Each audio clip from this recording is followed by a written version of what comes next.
Welcome to the Athletes in Motion podcast, from race to recovery, with your hosts, Tom Riegel and Kenny Bailey.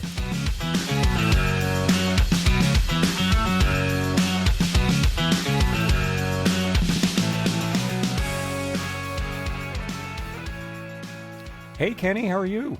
I am fantastic, Tom. How are you? I'm fantastic as well. We have Karelle Laurent back with us to talk nutrition today. So, Karelle, welcome back. Welcome. Karelle is a registered nutrition therapist who specializes in sports nutrition, excuse me, which is right up our alley because that's what we like to talk about. And we've got lots of questions. I want to cover some training, time of the year. We've got protein questions. We've got weight loss. I've got so many questions for you, Karelle. So we're so excited to have you back on. Karelle's out in Portugal, which you have to check out her website and go to one of her riding camps, which my wife Wendy and I are going to do the end of this year. We're very excited about that. Little business first, please subscribe. Thumbs up, 5 stars, do all that stuff. Subscribe so you make sure you get on all of this stuff. So we want to make sure you get this around to everybody. So Karelle, welcome.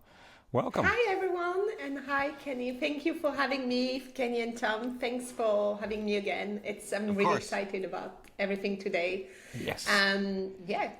It's good. So let's talk about let's start off with the time of the year, right? This is April. This is spring. This is the start of the triathlon and endurance seasons, and a lot of people that I'm seeing and athletes that I'm talking with are all in this. Like, I put on a little weight in the winter. I didn't eat right, didn't train very hard, didn't do all this stuff. And now we're kind of getting into this pattern where I need to start training. I have races coming up and I want to lose a little weight. And that steps into this whole scary thing of trying to lose weight while you're training for a race. And is that a good idea or not? And how do you do that? I mean, that's probably the first of many questions that leads off. Yeah. So let me start with yes, losing weight as a perspective of being an athlete is a fun part of the bigger picture, because it helps us go faster, it helps us to increase the watts, and it's a legitimate goal as part of the training program. However, we need to be very, very careful about that, and it's often a planning question is, when do we start to think about that topic, and when do we start to think about our body composition in a point of view of a racing? That will go down to when is your race time, and ideally in a very polite way. We had a bit of a chat before. Yeah. But in a very polite way, I always try to say, focus on the goal that you have. When is your race? What is your goal? What is your purpose when you do your training? Is your training increasing your performance in order to go to, what is your goal with your race? Are you trying to cross the line? Are you trying to beat your time? Are you trying to be on the podium? Are you trying to beat your age group? And that it all comes down to that. So then in order to achieve that, you need to start early, as early as possible, in a good preparation. So when you start your training with the right body composition, or at least you approaching that right body composition. Because if you are starting and thinking, oh, I'm going to cut down calories, that's going to slow down your recovery. It's going to impair your absorption of nutrient. It potentially can be dangerous in a point of view of your performance as well.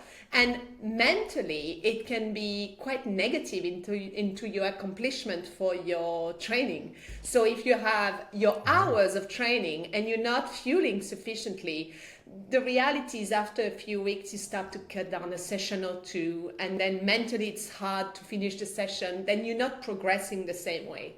So I can see you smile, Tom. So I'm speaking. It's a brutal cycle that people kind of get into when it doesn't, when it's not working. You plateau really quickly to that point. And I think I want to say that adding some weight, having some weight fluctuation throughout the year at the end of the season and stuff, I think is healthy.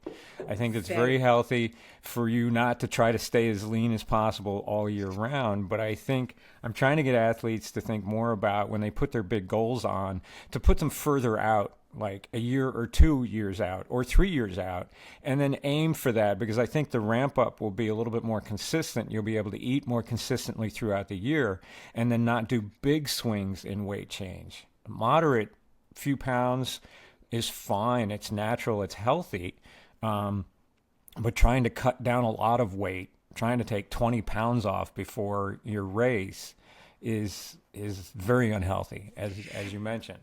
And you don't know how you're going to cope with that. Yes. You don't know. So now, is that weight has been an excessive weight because you were, in the indulgent period, and you've been having a little bit more, family time, eating food, and that's okay. That fluctuation is natural, and I agree with you, Tom. Now, if you just say to yourself, okay, I talk kilogram, but That's fine. We could do the math. We'll do the conversion. but if you're like, okay, I need to lose 10 or 15 kilo because I have a race in 3 months. How is that going to impair your performance? Is there any marginal of gain in losing that weight? Now, take it in the point of view as well. We have a very biased view of ourselves as athletes when we are competing, because you are in this incredible lycra. We all want to have this body composition. Now, I have clients who wants to lose weight at any time in their, at any weight they have. We all have that. So it doesn't really... It's almost your personal goal of losing weight. I would never say to someone you shouldn't or you should, but then Totally. there is a moment where is this impacting your performance? Sure. Is this impacting your recovery? It's a really fine line. Now, I would often say the big mistake that I see is cutting down calories, and we need to just address that, because often I see clients cutting down calories, implementing fasting when they're training. When I say when they're training, it's not off season. You can do a little bit of fasting when you're on off season and you do only a little bit of a maintenance. But when we're talking about that build up period, we are in April. We have a lot of race in the calendar, end of April, May, June, right? So we're talking about these athletes. Having calorie deficit now can be detrimental into a lot of aspects on the body system, on your energy production, on your recovery, and it may not benefit the weight loss at all. And sometimes I see that there is no result in the weight loss because your body is into stress, so it's holding on to everything. And I have sometimes clients that come and see me and they're like, I don't understand, I keep putting on weight, but I'm cutting down.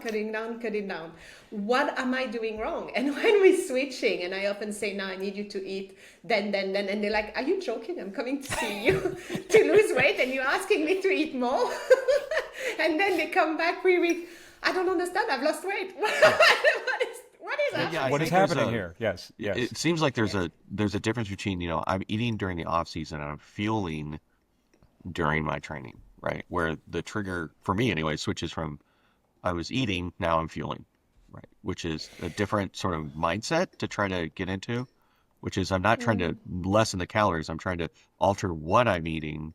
And then you're adding the other, the follow-on question is when you start adding supplements and other things, right? So now you're adding, you're trying to increase, you're increasing like the amount of gel packs you're eating or the different types of food you're eating because you're in the middle of training. But it feels like it should be fueling, right? Rather than training. You're right, Kenny. And when I work with athletes, the way I usually start to work is we gonna work like in the form of a pyramid, if you want. And I'm first going to always utilize the same type of a narrative is we optimizing body composition, but throughout whole food and during the day, all the meals. So we look at the meals as a general person, as a normal person.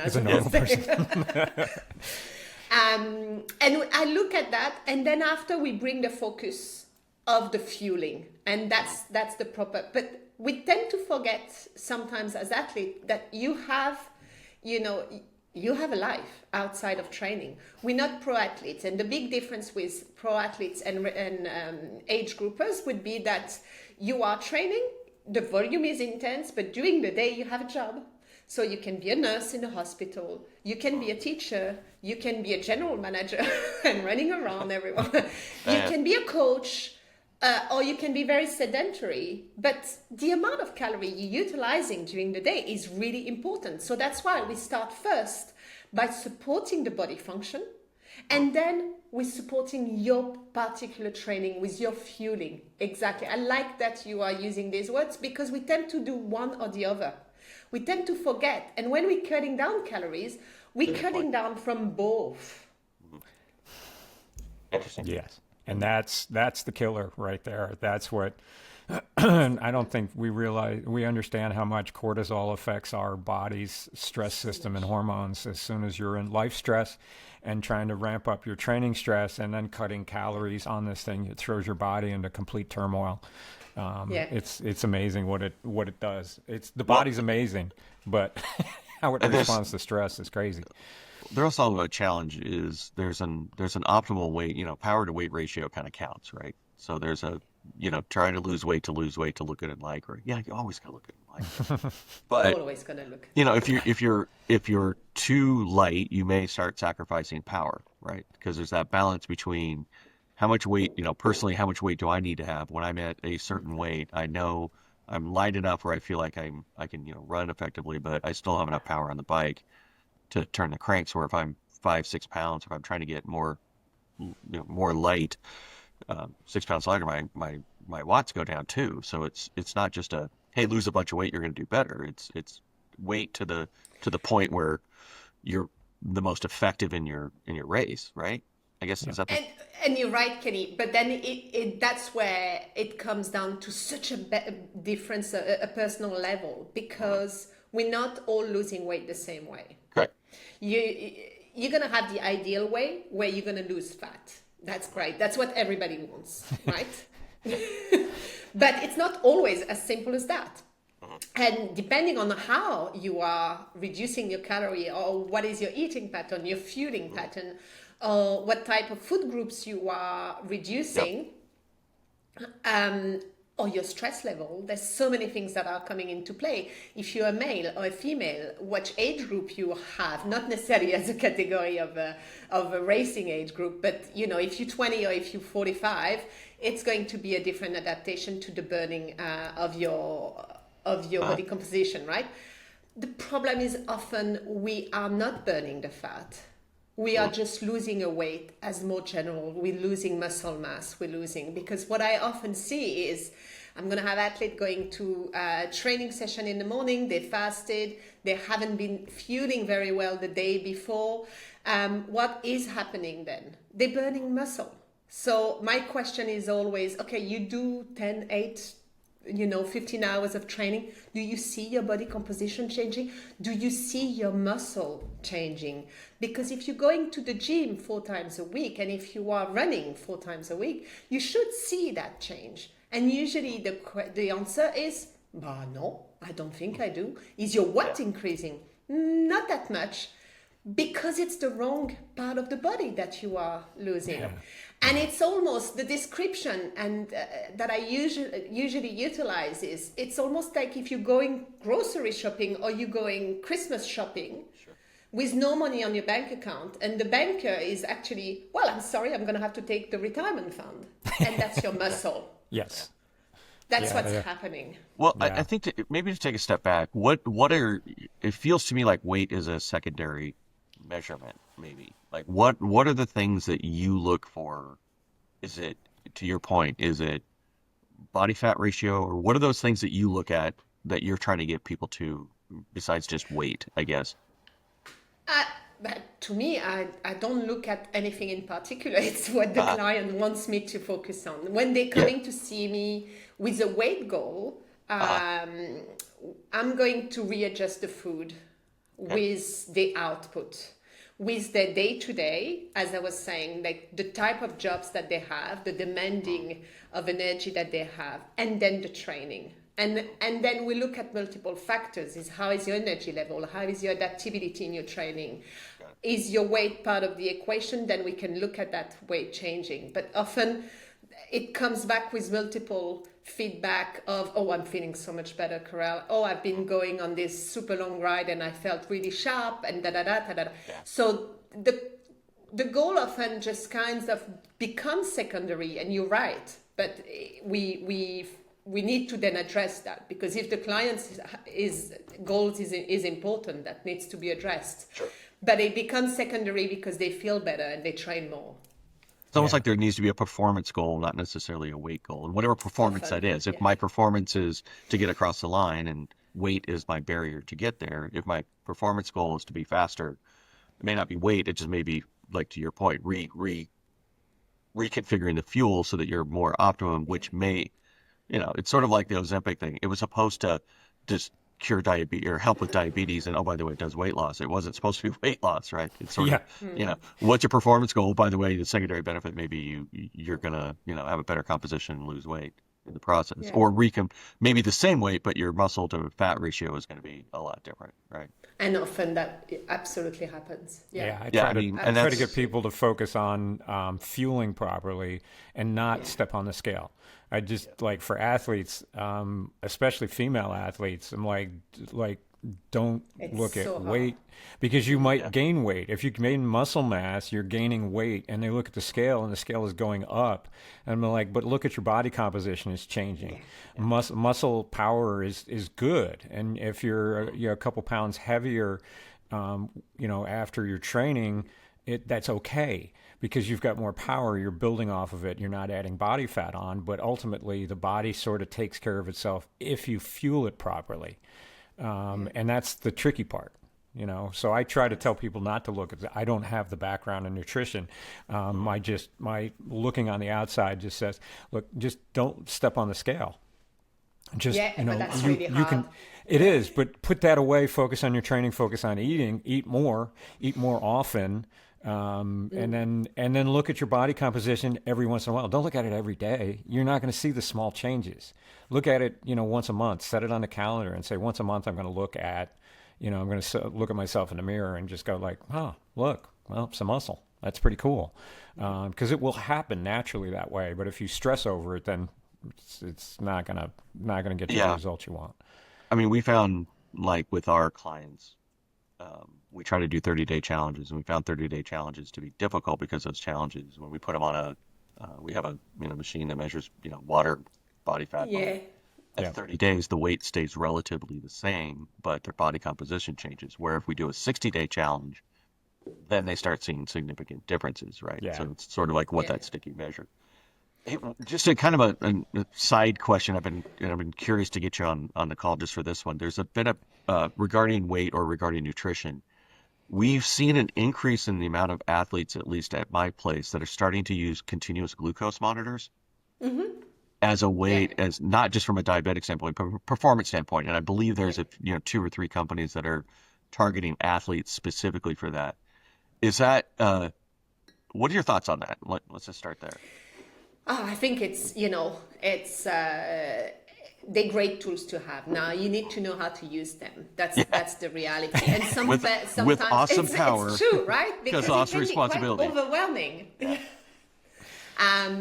So let's break it down in 2, because I think it's worth utilizing. We'll talk about non-diabetic type of person. And I often use and non-performance for now. I often use the tool in terms of education and helping people to understand. When we look at, we do snapshot of pictures of food with clients sometimes. So it really depends on the clients, but it can happen several times. And we look at the blood glucose monitor. And it's really interesting to see the impact of certain food, and it helps people to understand the impact of certain food. And I do the interpretation, right? And I would explain why this is happening and what happens during the day as well that triggers that blood sugar response. Because I find that, and why am I doing that interpretation with the clients, is that I find that in the past I had clients who said, but it's horrible, it keeps going up at every meal, and it's normal, it has to go up at some point, your blood sugar needs to. But we need to understand how far it's going up and why has it gone up. Is it regular? Is it throughout the day? Or is it once or twice in the day? And to which extent? So we talk a lot about that. And usually clients are really liking when we do this exercise because they start to understand. And then we make the link with the performance. See, that's what we don't want during the day, but that's what we want in the point of view of performance, because it means that if you are able to elevate your blood sugar and keep it elevated, you have that support from exogenous glucose, right? So you take gels and etc. That helps you to not have the dip, because that's what you don't want to have. You don't want that to fall down. And it helps often, I think.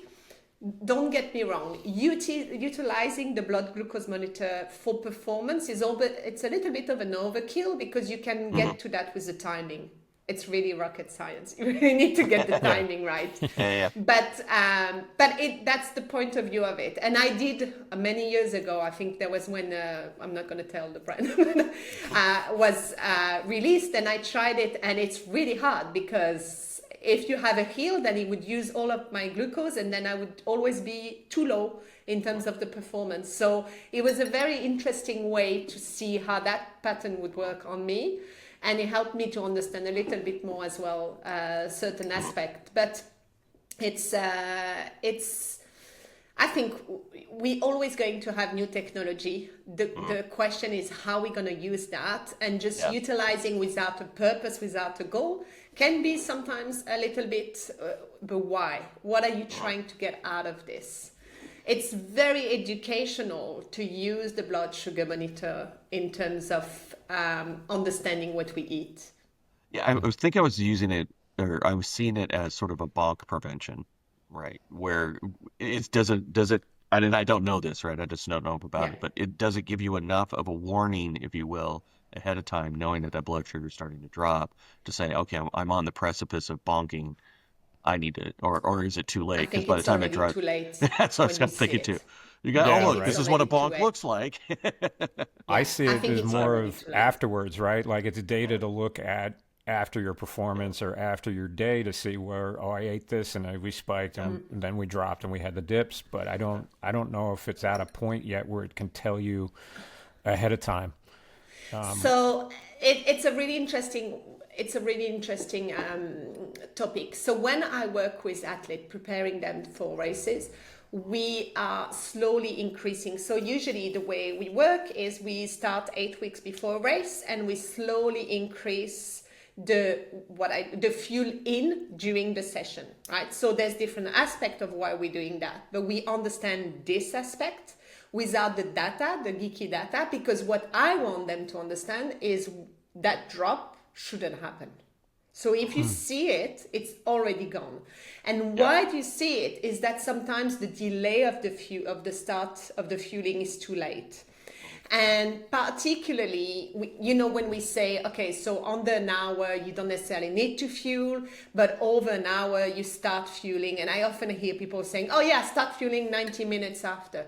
No, you need to start fueling 45 minutes, 30 minutes to 45 minutes in, because 90 minutes is the length of that session that you need to start early on. So you will then see that particular person having a dip because they won't have sufficient glycogen storage to go beyond that session. Yeah, that's me. That's me. No, I mean, I do the same thing. No, it's almost like you're saying, it's 90 minutes time to start fueling now. Versus no, you need to start before you're right. that. Yeah. Exactly. And that's why I say the absorption, you're like, you're fueling now, but it's going to take, if you're taking direct in like Coke or something, it's 15 minutes before it really, roughly 20 minutes before your body starts using that fuel. So a lot of people go right to the bitter end, and then they take something in, and then they have a huge crash, and I don't understand why. Or GI issues. The problem is once you start, if you started that fueling strategy too late, you don't have that catch-up effect. So that workout on its own is going to be compromised in terms of performance because you already had a delayed start. So if you take the example, Kenny, of someone who's going to wear the glucose monitor at that time and understand that dip, is not going to learn to do that earlier. But he will if he works with me. I'm going to tell him. Because Karelle will beat it into you. I'm going to explain to you what's happening. Yeah, but for like a 3-hour bike ride, for example, you're doing Yeah. a training ride or a brick, and you notice that okay, it's dipping, and you didn't do that. Hopefully, it's a teaching tool, not necessarily a race performance tool, right? Would that be a better way to It's say a it? teaching, yes, it's a teaching tool if you are able to do the interpretation.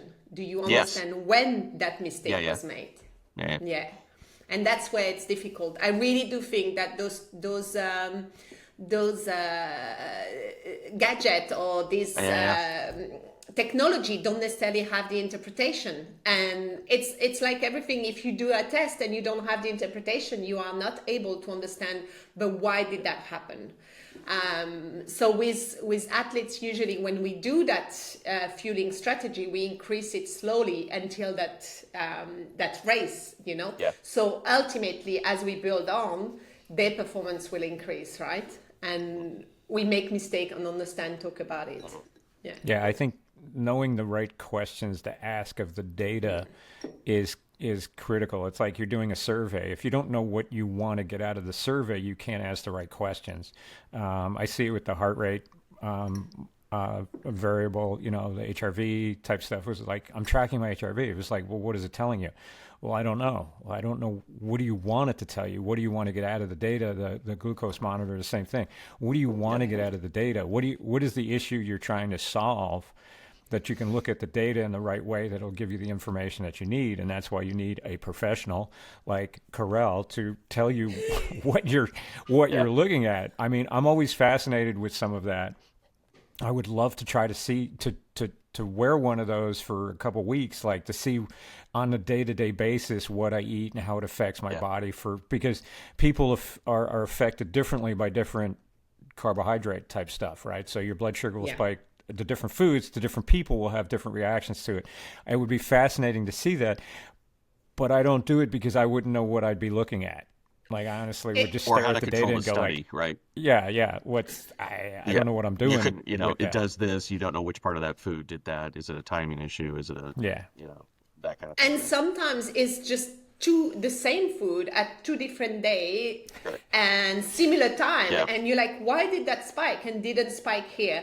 And that's really interesting. And I had a client, we worked with the blood sugar monitor, and there was always the same spiking moment happening, and we tweaked and I was like, what is happening on this day? You know, I was almost like, I don't understand. And I just suddenly, out of the blue, I was like, do you have a meeting always on that? Oh yeah, I have a meeting with my boss. And I was like, oh my God. Okay. We need something before that meeting. We need to buffer that stress response, because her body, and it was her job, and maybe that person and the demanding of that meeting would make her blood sugar spike so much. That's funny. Really, and I couldn't understand. I was like, at the beginning, I was like, maybe she forgot something, you know, she didn't mention anything that was, you know, on the... But there's a one, I was like, no, not that, just, she hasn't forgotten like that many times. And it was that every time she had the meeting. So how do you level that out? What do you eat to change that? We added a protein snack and really made a big difference. We tweaked a Or little you bit. just tell the boss, look, hey, I'm on a training program and you're really spiking so what we're going to do is not meet until after the race. Nutritionist said, Just so you know, the problem is you're the problem. Yeah. back off. You're the Taylor Swift. The problem is you. So what I'm going to do is problem. remove that so I can have a nice smooth. So appreciate But- you. Messing I'll with see my you in vibe. August. Exactly. It shows that you don't necessarily have an impact on a response only with the food, but with the environment you are in, with your stress response. Your stress response would call a spike of cortisol that is going to send neurotransmitter message, etc. It's calling for glucose, because in the wild, your stress response is supposed to be you sending all the blood to your muscle and running for your life. Okay, that meeting is not running for your life, but your body doesn't know any different. So it's behaving the same way. So we implemented a bit of protein, some breath work, a little bit in the bathroom before, a couple of things. It really made a big difference. But more and you could see it. importantly, She was cool. aware. She was aware that, this is a pattern and it has an impact on the rest of the day. Because once you have that blood sugar spiking, the rest of her day is just impacted because you don't have the same choices in terms of food. You're going to go for something more sweet. You're going to go for something more refined. So your nice meal with whole food you had prepared the day before, Exactly. and you just, it's like, no, I don't want to eat that. So it has a repel effect, right? So it's really important to just try to nurture that stress response and then to work on So there's a little mental control as well of being aware of it will help that spike as well. Because I'm aware of the exactly. stress in my life right now, which is Yeah. quite high. I try to eat well, but I am craving all sorts of sweets. It's driving me nuts. So Yeah, I mean, Yeah. you could draw a straight line between if I had a light lunch, really busy afternoon, it's getting towards the end, and then I go right and get grocery store chicken.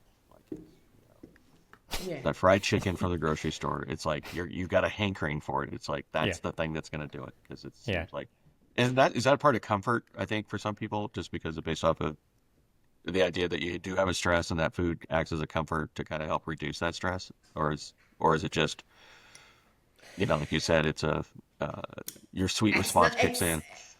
it's really interesting. I think it's two ways. I think it's that neurotransmitter is sending a message. You need some quick sugar. You need something rewarding, something that kick back on the dopamine response, right?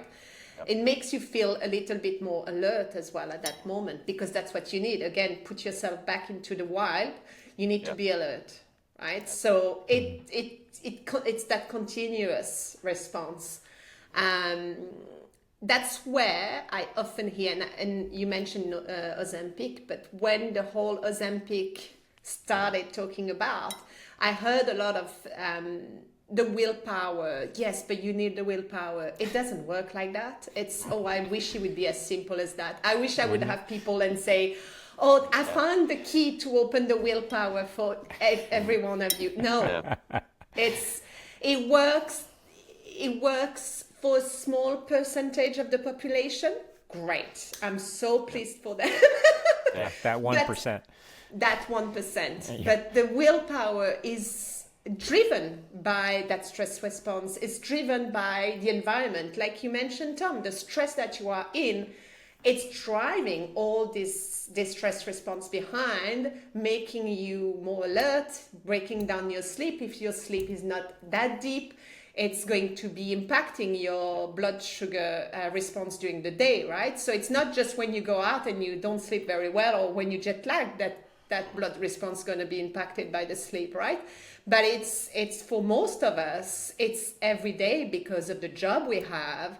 Again, it could be just the intensity of the job. It can be life at home. It can be the kids that are going through a lot and on top of the training.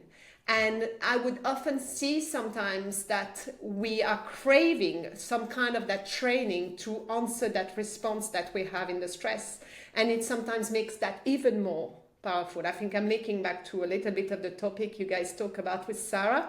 And that just sometimes fuel in that even more, that aspect of, we're digging a little bit further into that stress response as well. And it's really interesting how we just need to take a step back and nurture the body more rather than just, Wow. but it's, Wow. it's a really So interesting topic. how do we tie the protein into this? Now we talked about balancing that out. How much protein is it? How and what types of protein affect differently? Yeah, well, good question. With the protein, that would really depends of, again, what is the goal? What are we looking at? Is that I would use the protein in terms of modulating that body composition as well, but also with athletes that, that blood sugar response. So plant-based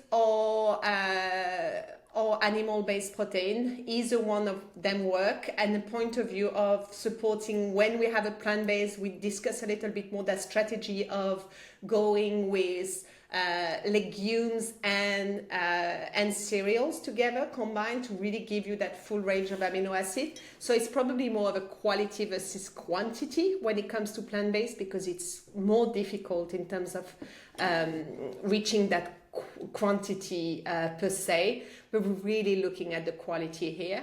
It's interesting, we often focus a lot on the protein, but vegetables would also bring that fullness as well, right? And those fibers. So I don't necessarily just talk protein, I talk everything at the same time around the meals to really bring it back to, because you can eat, you can be eating 50 grams of protein and not lose weight because you're simply missing so much more in your plate. Yeah, because so much on the internet. Yeah, so much on the internet right now is just, you need to eat your protein, especially for us older guys that are trying to maintain some muscle mass. They're pushing big numbers on the amount of protein that we need to have. And it seems to be partially true. But once again, it seems to be taking it out of context of the rest of your meals, and how you kind of get that protein. And I think that's one of the struggles I've had, is trying to figure out the amount of protein to eat and how to the best ways to get it. And we kind of touched on supplements a little bit, but supplementation should be just that. It shouldn't be your main go-to. It should be in addition as a supplement. And there's so much. It's such an unregulated industry. There's so much you can get, the cheap supplements, that they're loaded with all sorts of stuff that's not good for your body. And like, maybe you're in this cycle where it's not working and you think you're eating right and you're adding all these supplements, but you're still not getting the results you want. It could be the quality of the supplements that you're actually using will have an effect, right? So that's something else to look to as well. I don't think we're focused on looking at the bigger picture all the time. Remember that triangle? We look at whole food and the supplements. It's just the supplements is on top. It's just a complement to supplements. It's here to correct deficiencies. Is here to bring a little bit extra when we are not quite there.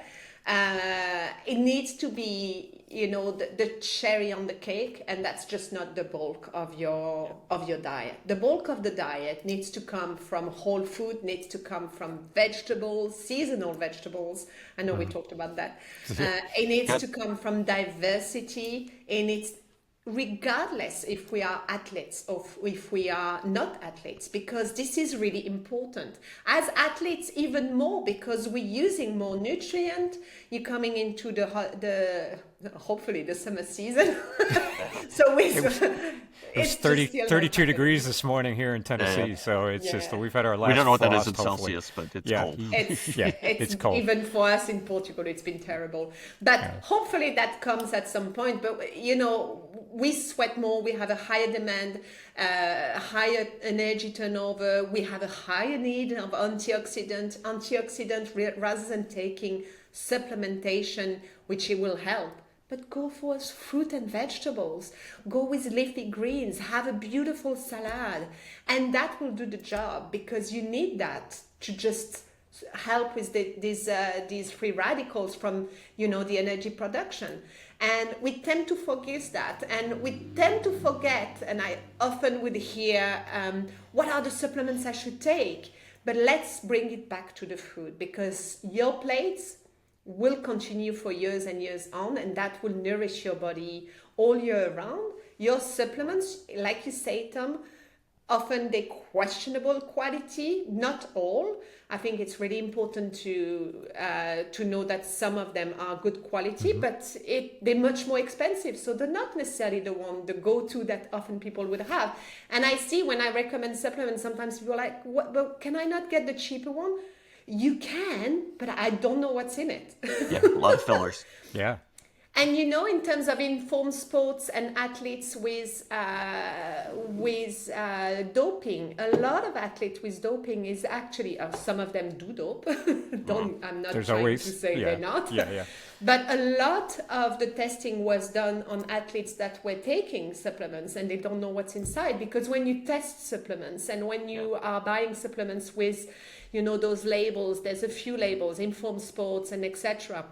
They will say, oh, well, in that magnesium you had taurine, or you had this, or you had that. So very quickly you just realize that you're actually taking things that you don't know what's inside, right? So that regulation is not what we're expecting it to be. So whole food is always going to be the foundation and the base of the diet. Really important.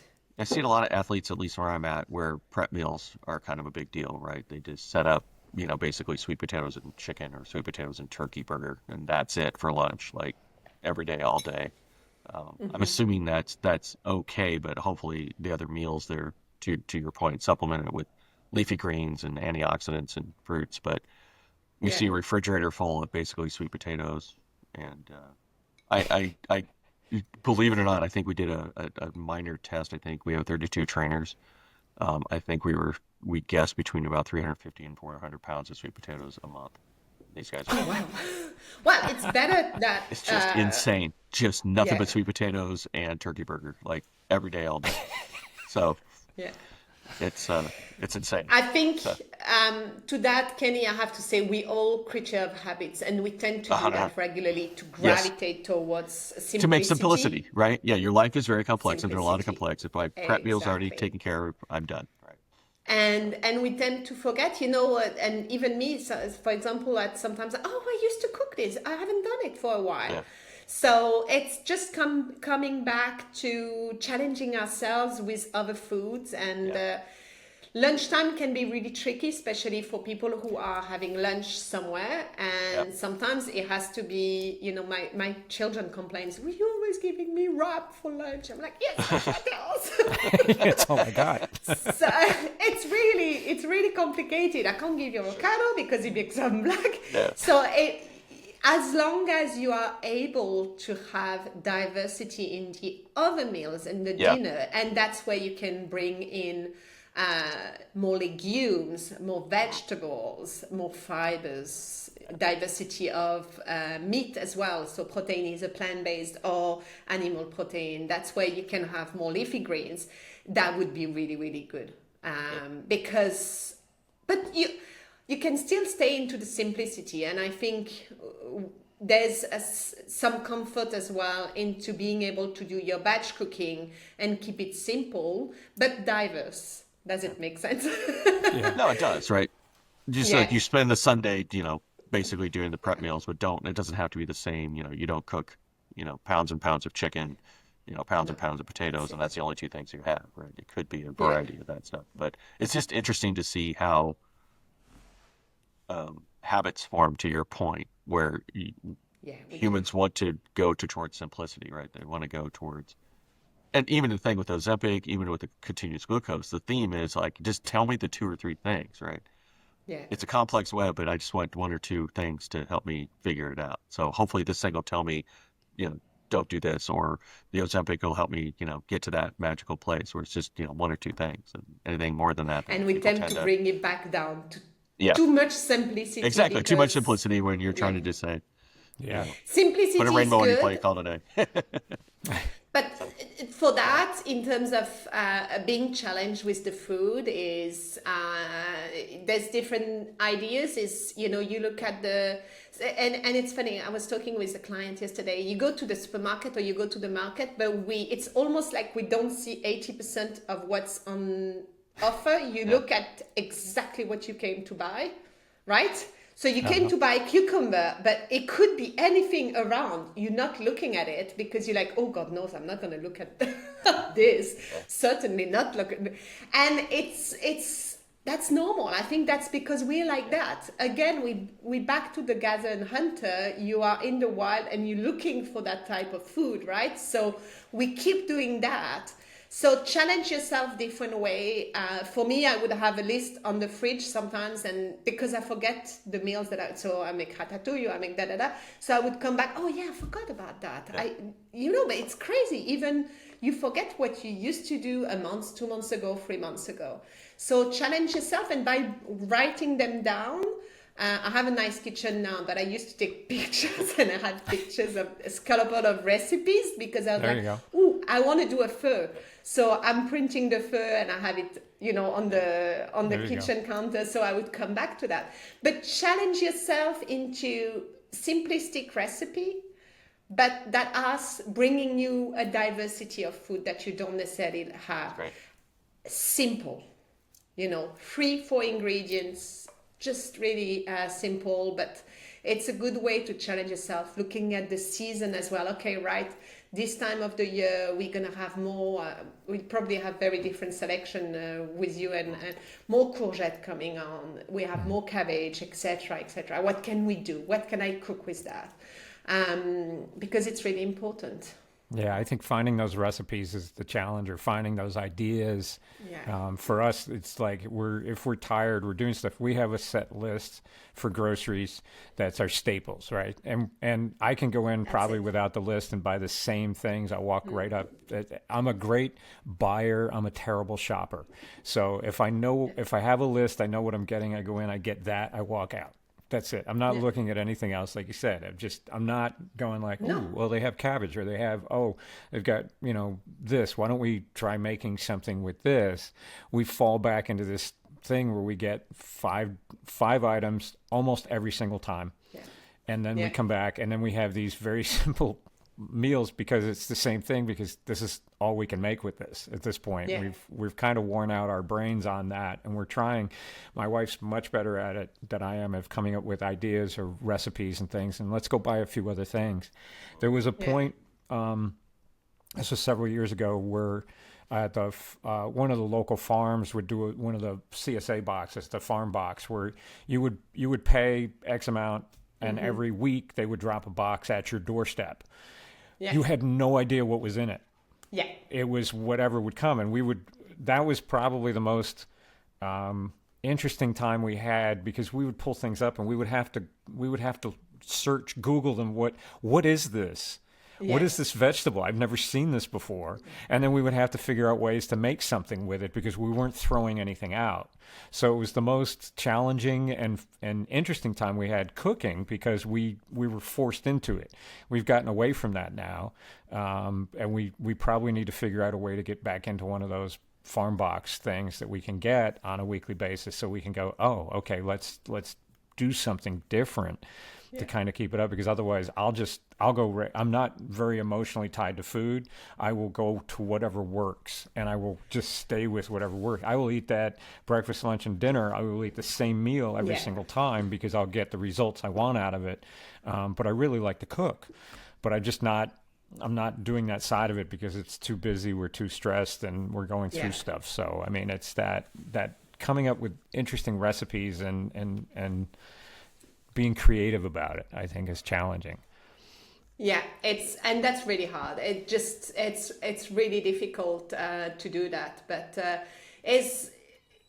bring some diversity. I would say usually, you use maybe one vegetable or two vegetables, one legumes, and you just cook them together, and then that's one. And usually it takes no time, right? So you could be like having, just to give a few ideas, so then you can use them.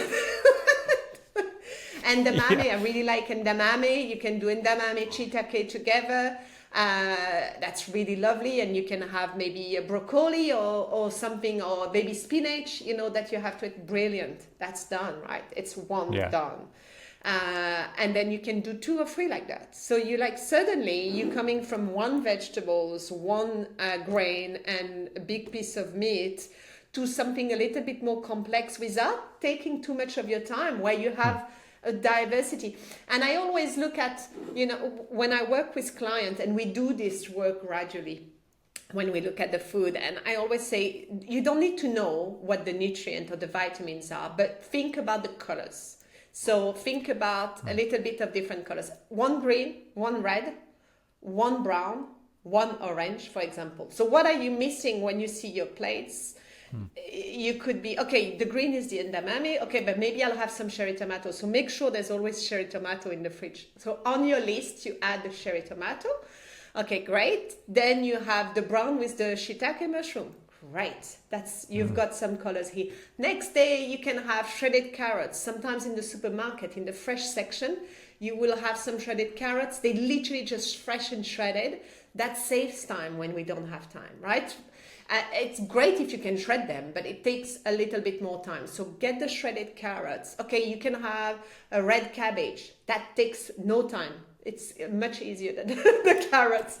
Yes. You just slice it. Okay, you turn that together. Brilliant. That's another. Or you have that with your salad. So you have a little bit of baby spinach. You've got your red cabbage. You've got your shredded carrots. You just need to add your chicken. 1 or 2 tablespoons of rice that you have from the day before. You have a nice salad. So now you can add a couple of things. You feeling confident into layering things because you're like suddenly, wow, I've made that. Great. And well, why don't I just add a bit of feta cheese to it? Because why not? Why not? Because it's cheese. a bit of olive oil and you're done. That's a really nice. So, but make sure there is that grain, there is that protein and those grains, right? So we work a lot with the wellness plate, with the plate together with clients, and then it comes in your head. It just kind of makes more sense when you put your plates together. I love that. That's perfect. Kenny, what are you going to have for lunch today? Chicken. With the sweet potatoes. And sweet potatoes. I thought it was turkey. yeah. Oh, diversity. That's tomorrow. Diversity. Yeah, that's tomorrow. We're going to mix that up tomorrow. Yeah, Thursday is Turkey Thursday. It's, Chicken Wednesday.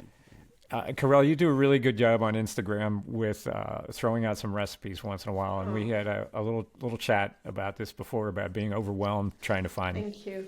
some of those stuff. But one of the ones that my wife and I tried, we did, what was it? I had it written down here. The cauliflower. The cauliflower, the cauliflower and egg breakfast muffins, which were really easy to make. And that was kind of fun for a little different, because I usually have eggs for breakfast. I usually get that's my protein source for breakfast and go through. And this occasionally we like to mix it up a little bit. And this was one of them. So you should follow Karelle on Instagram, because she'll throw a couple of these out every once in a while. It's fun to make. In fact, I might even throw this in the show notes, the recipe for this one. Just that's really nice. A little something different. Like let's get our thinking caps on and get creative and that's simple. I love how you broke that out for colors, because that's better. I've heard the kind of the color routine before, but not in the depth that you did, adding the browns onto it and adding some of the others. So I love that. I love that part of it. So this is fantastic. Karelle, this is great. I always love chatting with you. Oh, that's so sweet. Thank you. And this little cauliflower, they're great little snack. There's little, I mean, if I say cauliflower, it's not appealing for me. If I say those little egg muffin, they're much more appealing. Much more appealing. If you say muffin on something, it's always much better. Right? Yeah. Cauliflower muffin is okay. Cauliflower, not a big selling point on that. Although we like roasted broccoli and roasted cauliflower is something that it'll be a staple. Nice. Well, I'll cook up a bunch of it and then have it in the fridge, and then that just goes on the plate. If I need the vegetable, I'll just throw that on the plate, because it's always good. And you could throw some spicy seasonings on the cauliflower. It's always nice. Yeah, absolutely. Sure. Nashville hot chicken there you go. Flavoring on there. It's always good. And that's so important, because I think we all relate differently with what I call what's palatable to us, right? So for me, I grew up in France, if you haven't noticed. but I grew up where there's a lot of bread, so the crunchy is palatable to me, right? For someone else, it can be the spices. For someone else, it can be, it needs the rice. So when we are having a meal, there's a psychology, I think, behind that is really important, is you need to achieve that palatable moment in your dish. So if your thing is the crunchiness for me, if I don't have it, I don't feel satisfied at the end of my meal. So if I have something that is too, vegetable soft, it doesn't feel like that. So rather than going for a piece of bread 5 minutes later because I'm not feeling that satisfaction, what I would do is I would have a couple of seeds on my salad, and that gives me that crunchiness. And that's just really important to listen to what makes me kick in a way in my food, right? And for you, it could be the spices, right? So add these spices to your vegetables, because if you don't have this, then you're gonna go into the fridge and get this chicken with the spices later, or get something else that's going to bring you that satisfaction. So you're having further food, but your body doesn't need more food. It just needs that palatable satisfaction, right? Interesting, because I've never even considered that on there. My growing up was my mom cooked a lot, but she didn't cook very well, and then we got into a whole period of time where it was the Hungry Man frozen dinners, which have no nutritional significance whatsoever. It's just a frozen dinner with a plastic wrap on it. It's probably done us more damage than anything else. Horrible food. Absolutely horrible food. So I look for I like to mix up stuff quite a bit. So sometimes it's spicy, sometimes it's crunchy, whatever. I'm all over the map on food for that. But that's interesting to know that I think when I have my next meals, I'm going to be thinking about that, of like how that made me feel and what I'm missing from it. And maybe it is more of a crunchy basis, or is it more of a spicy basis? I'm definitely going to key in on that, because that's interesting to me. That's really intriguing. Yeah. So. Yeah. And, I worked with a lot of clients in Asia. They always have the broth base as well. So we keep that, because that's also really important. But I think sometimes when clients are going through their journey of nutrition, they often have but should I eat that? Because I don't know if it's good for me. But that's really important to stick to what you have been also brought up with, in the good way. I'm not going to eat bread all the time. It was bread, cheese, and sausage. So imagine. Life was good. Outstanding. So cool. Karelle, thank you so much. We really appreciate having you on. We managed to figure out the time change and get in here so that we're not. There we go. We're sort of awake, and you're in the middle of your day having hopefully a wonderful day, and we appreciate everything. So everybody, if you've got questions, comments, send them to us. If you want to know more, we want to have Karelle back on again. So we're gonna have a Friends of the Podcast group that we want Karelle to be a part of, so we can answer some questions. So if you've got stuff nutrition-wise, send some questions. Certainly go check out her website and her Instagram. I'll put those in the show notes. And then make sure you subscribe to the podcast. You're on YouTube. If you're watching us, you see our smiling faces. Or if you're listening to us, please thumbs up, 5 stars, all the ratings, whatever you've got. That gets us up higher in the algorithm and moves us around. So once again, everybody, Kenny, Karelle, thank you so much. Thanks, Karelle. Thank you for and having for everybody. me. Yep, for everybody, we'll catch you on the next one.